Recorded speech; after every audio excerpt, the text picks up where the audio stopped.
God's story, Jesus. So part of God's story, actually the biggest part of God's story, is about how he sent us a rescuer. And it goes like this. Way back in the beginning, God created a perfect world, and he made it exactly the way he wanted. It was full of good things like oceans and mountains and giraffes and jellyfish. There was no sickness or sadness or death, and he made people, Adam and Eve, to live in his perfect world with him forever. People were God's favorite creation. In fact, he called everything he made good, but he called people very good. Then something awful happened. They disobeyed God, and then that's when all the wrong things in the world began. Now, even though people disobeyed God, he loves us more than anything. So God planned a rescue.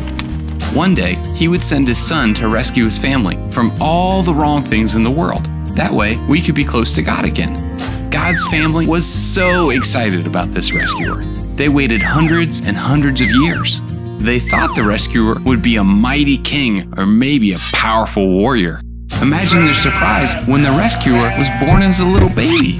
It was Jesus. It wasn't what they had expected, but it was exactly what God had planned. Jesus was completely human, but also completely God. That means he was perfect and never did anything wrong.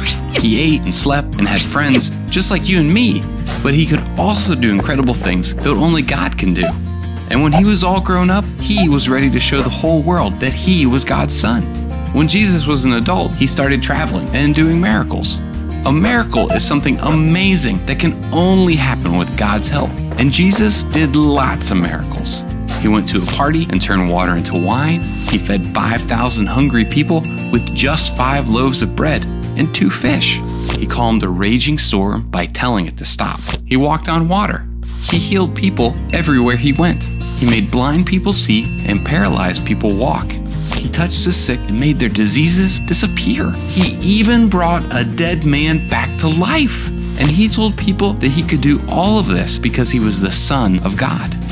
Jesus didn't just heal people on the outside, he healed them on the inside too. He forgave their sins. That means they didn't have to be punished for their wrong choices. Instead, they could follow Jesus. Some people didn't like what Jesus was doing. They didn't believe he was the Son of God. And even after all the miracles Jesus did, like healing the sick and making blind people see, they still didn't believe him. They actually wanted Jesus to die. And that's exactly what happened. Jesus had to suffer and die on a cross, even though he had never done anything wrong. When Jesus died on the cross, God's family was brokenhearted. The rescuer was gone. They wondered how they would ever be close to God again. But then something incredible happened. Jesus didn't stay dead. He came back to life. He was alive. He is alive. This was God's plan all along. Jesus chose to take the punishment for our sins. He died on the cross so we don't have to. And now anyone can become a part of God's family if we choose to believe that Jesus rescued us. We get to be close to Jesus because he loves us. He loves us when other people don't. He loves us when we feel left out, alone, and hurt. He loves us even when we do wrong things. And this isn't just your ordinary, everyday kind of love. It's the strongest, most powerful, never-ending, never-changing, always and forever kind of love. And no matter what we do or where we go, he will always be with us. And that's the story of Jesus. So in case you missed it, here's the quick version. God made a perfect world. People messed it up. God had a plan to rescue us. It was Jesus. He did miracles and healed people. He showed everyone that he's the Son of God.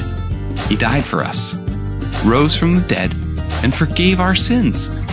He loves us, and nothing will ever change that.